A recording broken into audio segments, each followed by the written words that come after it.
qualidade da democracia, por José Álvaro Moisés. Professor Moisés, qual o tema da coluna hoje? A coluna de hoje volta a um tema que já foi objeto de discussão aqui desses comentários sobre a qualidade da democracia.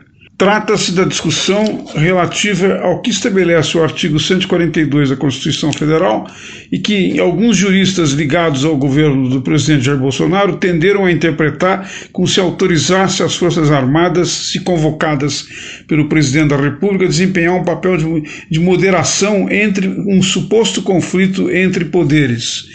Na verdade, uma declaração na ocasião em que isso ganhou mais força na opinião pública do presidente do Supremo Tribunal Federal, o ministro Dias Toffoli, foi muito claro em dizer que o artigo 142 apenas permite que as Forças Armadas intervenham se convocadas por um dos três poderes, quer dizer, o Legislativo, o Executivo e o Judiciário, para garantir a ordem e a lei. A questão voltou ao debate porque o Partido Democrata Trabalhista, o PDT, impetrou uma ação no Supremo Tribunal Federal, indagando se poderia as Forças Armadas serem protagonistas de uma intervenção militar. O ministro Luiz Fux, do Supremo Tribunal, que vai presidir a Corte Suprema a partir de agosto, foi muito claro na sua decisão em afirmar que as Forças Armadas, conforme a Constituição, não podem exercer esse papel. Na verdade, ele afirmou que o poder de chefia das Forças Armadas é limitado, que não há qualquer margem para a interpretação que permita a sua utilização para indevidas intromissões no funcionamento de outros poderes. O ministro foi claro em dizer que as Forças Armadas não podem desempenhar um poder moderador. Na verdade, a missão institucional das Forças Armadas foi estabelecida na defesa da pátria, na garantia dos poderes constitucionais e nas garantias da lei e da ordem, mas não acomoda exercício de poder, por exemplo, convocado pelo presidente da República ou pelo Executivo. Professor, por que o tema se tornou atual? O tema ganhou nova atualidade porque o general Luiz Eduardo Ramos, que é o ministro da Secretaria de Governo, em uma entrevista dada à revista Veja, fez uma declaração segundo a qual, na visão dele, o presidente Jair Bolsonaro nunca teria defendido um golpe militar. Mas, ao mesmo tempo, o general fez uma afirmação que acaba levantando uma dúvida sobre o sentido exato das suas declarações. Ele diz que o presidente não fez isso, mas que o outro lado, se referindo talvez ao Supremo Tribunal Federal e possivelmente à oposição, não deveria esticar a corda, o que quer dizer que, num certo sentido, uma autoridade importante do governo está indicando que a participação daqueles que divergem do governo tem limites e que esses limites não pode provocar, por exemplo, uma reação do presidente. Na verdade, isso é uma limitação extremamente grave do funcionamento do sistema democrático. Na democracia não funciona assim. A liberdade, a pluralidade de opiniões e a possibilidade de que haja críticas ao modo de funcionamento do Executivo, do Legislativo, do Judiciário, deve estar inteiramente aberta. Portanto, não há a situação de que alguém ou uma força ou um partido político vai esticar a corda. Há outras duas coisas interessantes na entrevista do general Luiz Eduardo Ramos, que ele declara, por um lado, que resolveu agora pedir o seu afastamento da ativa, ou seja, ele vai se aposentar e vai para a reserva. E, num certo sentido, o ministro vinculou essa decisão ao fato de ter participado de uma manifestação junto com o presidente Jair Bolsonaro que atacava o Supremo Tribunal Federal e o Congresso. E ele foi criticado por companheiros de farda por causa disso. E então agora, num certo sentido, toma a decisão de, saindo da reserva, não permitir, por exemplo, que haja uma confusão entre o papel dele individualmente como cidadão no exercício do governo e a instituição a qual ele fazia parte como um oficial da ativa. Há um último aspecto na declaração do general Ramos que é estranho, porque ele considera que o processo que ocorre no Tribunal Superior Eleitoral, que pode levar à impugnação da chapa Bolsonaro-Mourão, considera como um processo que tem viés político. Ele chega a afirmar que poderia, caso houvesse a impugnação, se tratar de um julgamento casuístico. É estranho, porque é um não reconhecimento de que faz parte do processo democrático que, eventualmente, uma força que considere que houve fraudes nas eleições ou algum problema do ponto de vista da regularidade das eleições, possa entrar no tribunal e aguardar as decisões. Na verdade, é preciso aguardar a decisão da justiça, e não é disso que se trata quando quando um ministro do governo afirma que esse processo não tem legitimidade e não pode ser reconhecido enquanto tal. São graves essas declarações. Convido todos os ouvintes a voltarem a frequentar a coluna na próxima terça-feira. Muito obrigado. Eu, Simone Lemos, ouvi o professor José Álvaro Moisés. A qualidade da democracia, por José Álvaro Moisés. Diplomacia e interesse nacional, pelo embaixador Rubens Barbosa. Você é sempre bem-vindo ao nosso Diplomacia e Interesse Nacional. Mas antes de mais nada, desejando ao nosso embaixador Rubens Barbosa os parabéns, já que nessa semana ele completou mais um ciclo de vida. Muito bem, o nosso tema de hoje, a crescente presença global da China e suas consequências. Embaixador, Hong Kong, 5G, pandemia, crise política, como a comunidade internacional vem respondendo à constante escalada global da China? Nessas últimas semanas, a China aparece no noticiário em várias frentes. Primeiro foi a crise com Hong Kong, em que se tornou uma região autônoma da China em 1997, quando se tornou independente do Reino Unido. Até 2047, vigeria no país e continuaria no país o regime de um país e dois sistemas, convivendo com o sistema econômico e político da China, mas com independência do judiciário, capitalismo e a liberdade de expressão.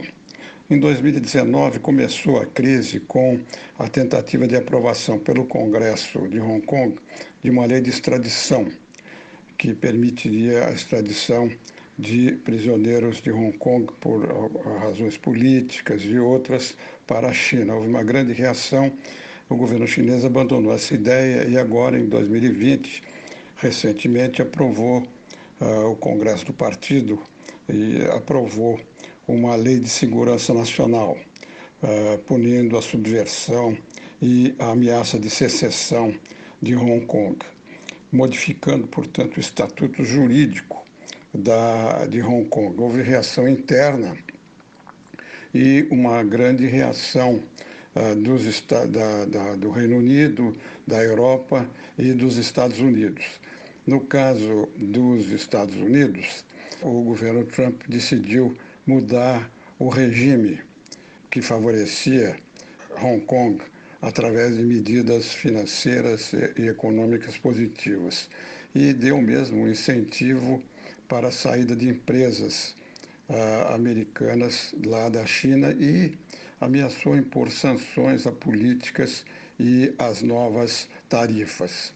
Essa crise com Hong Kong fez aumentar a tensão entre os Estados Unidos e a China, além da questão comercial, das barreiras, das sanções contra a China e do acordo que foi assinado, mas ainda não foi implementado, o acordo comercial na primeira fase.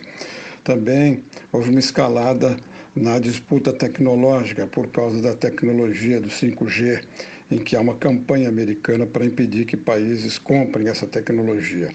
Tudo isso se viu agravado com a crise do coronavírus e o início dessa pandemia na China e as acusações americanas de que a China estava no epicentro e tinha, de alguma maneira, não informado os países ocidentais da crise.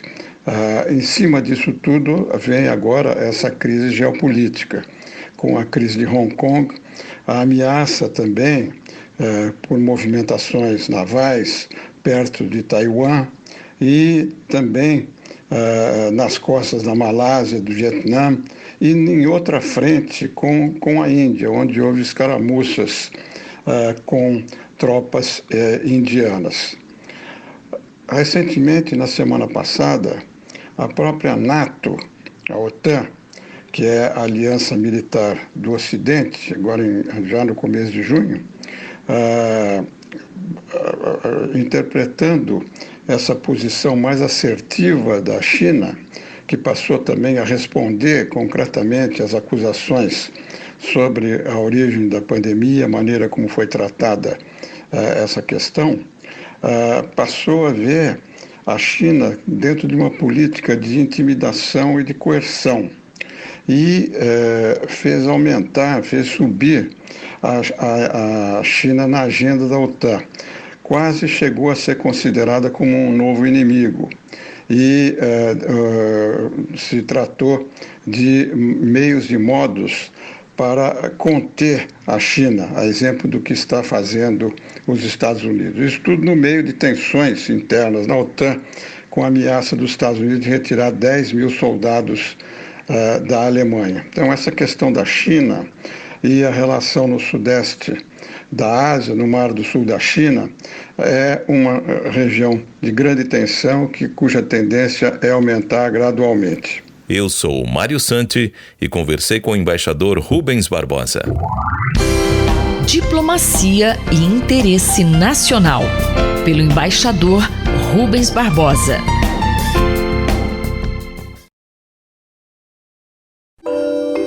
Minuto do Cérebro, por Otávio Pontes Neto.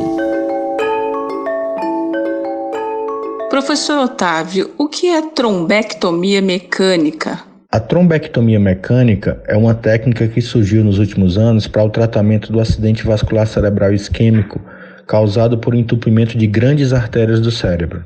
A técnica consiste basicamente na introdução de um microcatéter por uma das artérias da virilha e navegação desse microcatéter até as artérias do cérebro. Lá é localizado o sítio de oclusão arterial e é colocado um dispositivo para tentar pescar esse coágulo que está entupindo a artéria do cérebro.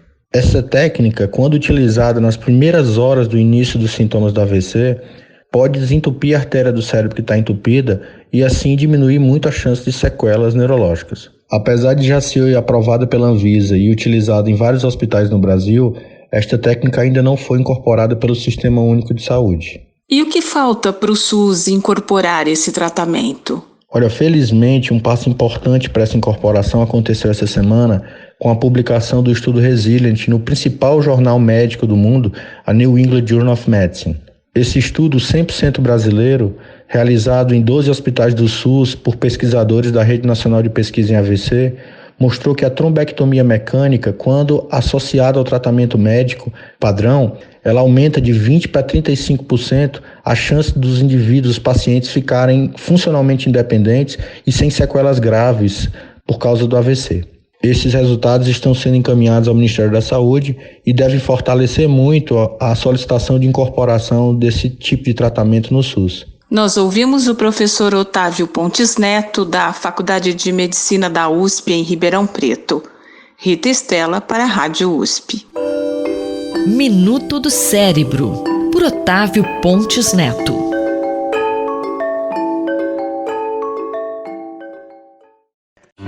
Doutor Bartô e os Doutores da Saúde, com João Paulo Lotufo. Dr. João Paulo Lotufo, pelo visto, as lives continuam. Que temas estão sendo abordados, hein? Nesses momentos de Covid-19, as lives continuam nos alertando sobre essa maldita doença e a sua relação com as drogas. As mais comuns dessa semana foram o consumo de drogas em tempos de pandemia da Covid-19, saúde respiratória em tempos de Covid, curso Paz na prevenção de drogas, projetos de empreendedorismo em tempo de Covid, uso do álcool em tempos de Covid, dá para evitar o medo de morrer? E assim vai. Eu vejo muita semelhança entre os pilares da prevenção do uso de drogas, que também são pilares para resistirmos a esses tempos difíceis. A família unida, bastante importante. Percebi a alteração da minha família quando soubemos que minha esposa e mãe dos meus filhos estava com Covid. A desestabilização foi geral, mas a sua fé a manteve tranquila em seus 14 dias de confinamento, sendo exemplo para todos nós. Cultura tem nos ajudado. Assisti esses dias a peça de João Signorelli sobre Ética de Gandhi, um líder servidor, que pode ser assistida no Teatro em Casa, via internet. Essa ética é que está faltando em todos os setores de nossa sociedade principalmente na área política e de relacionamentos. João Signorelli é um colaborador do projeto Dr. Bartô, quando apresentamos essa peça em vários locais dentro de um projeto de prevenção de drogas. Apesar de muitos estarem se doando aos próximos em colaborar nesses tempos difíceis, nunca se falou tanto em falta de ética e desvios de verbas na área da saúde, já que quase tudo tem sido feito sem licitação. Dr. Bartô, e a espiritualidade em tempos de Covid? Eu sempre digo que a natureza e a música me aproximam de Deus. E os amigos também. Nós temos um grupo de WhatsApp chamado Amigos para Sempre e nos comunicamos nesses dias difíceis, mantendo-nos próximos uns dos outros. E por último, por que não falar da espiritualidade? Acho que este último é pouco falado, mas nos tempos de pandemia esse também deve ser o sustento para nos mantermos de pé. Eu tenho assistido cultos pela internet da Catedral Evangélica e da Igreja Batista da Granja Viana. A primeira, que é a minha igreja de berço, frequentada por toda a minha grande família, e a segunda, a igreja que frequento hoje. No dia de hoje, eu recebo a notícia do falecimento do meu primo, juiz, ex-desembargador, que faleceu por Covid-19, já com mais de 80 anos. Escrevi para o seu filho, que me deu a notícia, que quando minha irmã faleceu por um acidente de carro devido a um motorista embriagado que entrou na contramão na rua Estados Unidos, um velho pastor entrando na casa dos meus pais disse a seguinte frase: "Eu vim aqui chorar com vocês." Essa frase passei para ele e junto li o que está escrito na lápide da minha irmã: "Deus o deu, Deus o tomou e louvado seja o nome do Senhor." Muitas coisas eu não entendo, muitas coisas eu não consigo interpretar o porquê, mas a espiritualidade nos conforta e nos ajuda a passar momentos como esse. Há um grupo de oração no pronto-socorro infantil do HU que tem orado por todos os funcionários e parentes que estão internados por Covid nos últimos tempos, já que a área de saúde está bem próxima e com risco alto de Covid. Criado por uma grande amiga, a doutora Denise Suei, esse grupo tem confortado e erguido as pessoas nesses momentos difíceis. Famílias que têm filhos envolvidos com as drogas mostram semelhança nessa dor com as perdas destes momentos. Reflitamos sobre isso. Um grande abraço do Dr. Bartô. Eu sou Sandra Capomatto, você ouviu o Dr. João Paulo Lotufo, pediatra da Universidade de São Paulo, responsável pelo projeto Dr. Bartô.